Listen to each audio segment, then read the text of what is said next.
November 8. நமது அனுதின மன்னா ஊழியங்களின் வாழ்த்துக்களுடன் இன்றைய நற்செய்தி, மெய்ப்பனின் சத்தத்தை அறிதல். இன்றைய வேத வாசிப்பு யோவான் 10:1-10 வரை. மெய்யாகவே மெய்யாகவே நான் உங்களுக்கு சொல்லுகிறேன், ஆட்டுத் தொழுவத்துக்குள் வாசல் வழியாய் பிரவேசியாமல் வேறு வழியாய் ஏறுகிறவன் கள்ளனும் கொள்ளைக்காரனுமாய் இருக்கிறான்.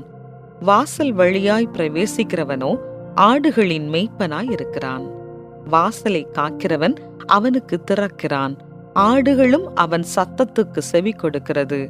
அவன் தன்னுடைய ஆடுகளை பேர் சொல்லி கூப்பிட்டு அவைகளை வெளியே நடத்தி கொண்டு போகிறான். அவன் தன்னுடைய ஆடுகளை வெளியே விட்ட பின்பு அவைகளுக்கு முன்பாக நடந்து போகிறான். ஆடுகள் அவன் சத்தத்தை அறிந்திருக்கிறபடியினால் அவனுக்கு பின் செல்லுகிறது.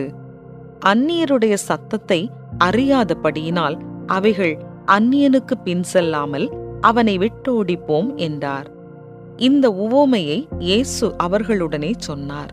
அவர்களோ அவர் சொன்னவைகளின் கருத்தை அறியவில்லை.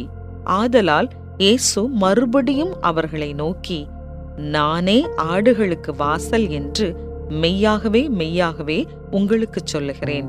எனக்கு முன்னே வந்தவர்கள் எல்லாரும் கள்ளரும் கொள்ளைக்காரருமாய் இருக்கிறார்கள். ஆடுகள் அவர்களுக்கு செவி கொடுக்கவில்லை. நானே வாசல். என் வழியாய் ஒருவன் உட்பிரவேசித்தால் அவன் ரட்சிக்கப்படுவான். அவன் உள்ளும் புறம்பும் சென்று மேய்ச்சலை கண்டடைவான். திருடன் திருடவும் கொல்லவும் அழிக்கவும் வருகிறானே அன்றி வேறொன்றுக்கும் வரான். நானோ அவைகளுக்கு ஜீவன் உண்டாயிருக்கவும் அது பரிபூரணப்படவும் வந்தேன். குறிப்பு வசனம்: ஆடுகள் அவன் சத்தத்தை அறிந்திருக்கிறபடியினால் அவனுக்கு பின் செல்லுகிறது. யோவான் 10:4. நான் அமெரிக்காவில் ஒரு பண்ணையில் வசிக்கும் சிறுவனாக இருந்தபோது என்னுடைய நெருங்கிய நண்பருடன் பல மதிய வேளைகளில் சுற்றித் திரிந்து மகிழ்ந்தோம். நாங்கள் காடுகளுக்குள் நடந்து செல்வோம், குதிரைகளில் சவாரி செய்வோம், பந்தய அரங்கிற்கு செல்வோம், மாடுகளையும் குதிரைகளையும் பார்ப்பதற்காக தொழுவத்திற்கு செல்வோம். ஆனால் என் அப்பாவின் விசில் சத்தம் கேட்ட மாத்திரத்தில் நான் என்ன வேலையில் ஈடுபட்டு கொண்டிருந்தாலும் அப்படியே விட்டுவிட்டு வீட்டிற்கு ஓடிவிடுவேன். அந்த சமிக்ஞை சத்தம் கேட்டால் என் தந்தை என்னை அழைக்கிறார் என்பதை நான் சரியாய் புரிந்து வைத்திருந்தேன். பல ஆண்டுகளுக்கு பிறகும் அந்த விசில் சத்தம் எனக்கு இன்னும் நினைவிருக்கிறது. இயேசு தம் சீஷர்களிடம் தாம் நல்ல மேய்ப்பன் என்றும் அவரை பின்பற்றுபவர்கள் ஆடுகள் என்றும் கூறினார். ஆடுகள் அவன் சத்தத்தை அறிந்திருக்கிறபடியினால் அவனுக்கு பின் செல்லுகிறது.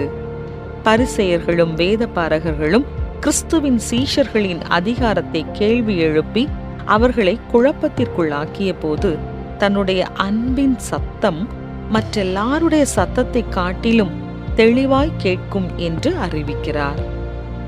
ஆடுகள் அவருடைய சத்தத்தை அறிந்திருக்கிறபடியினால் அவருக்கு பின் செல்லுகிறது. நாம் இயேசுவின் குரலை கேட்கும் போது கவனமாக இருப்போம். அவரது சத்தத்தை நிராகரிக்கும் மதியினத்தை தவிர்ப்போம். ஏனென்றால் அடிப்படை உண்மை என்னவெனில், மேய்ப்பன் தெளிவாக பேசுகிறார். அவருடைய ஆடுகள் அவருடைய குரலை கேட்கின்றன. ஒருவேளை வேதாகமத்தின் ஒரு வசனம் மூலமாகவோ, விசுவாசியான நண்பரின் வார்த்தைகள் மூலமாகவோ அல்லது ஆவியின் தூண்டுதலின் மூலமாகவோ இயேசு நம்மோடு பேசிக்கொண்டிருக்கிறார். நாம் கேட்கிறோம். கர்த்தருடைய சத்தத்தை கேட்பதில் உங்களுக்கு சிக்கல் இருக்கிறது என்பதை குறித்து எப்படி எண்ணுகிறீர்கள்? மேய்ப்பன் இன்று உங்களிடம் என்ன சொல்லுகிறார்? அன்பான தேவனே, நீர் பேசுகிறீர் என்பதையும் நான் கேட்கிறேன் என்பதையும் எனக்கு எப்போதும் நினைவுபடுத்தும்.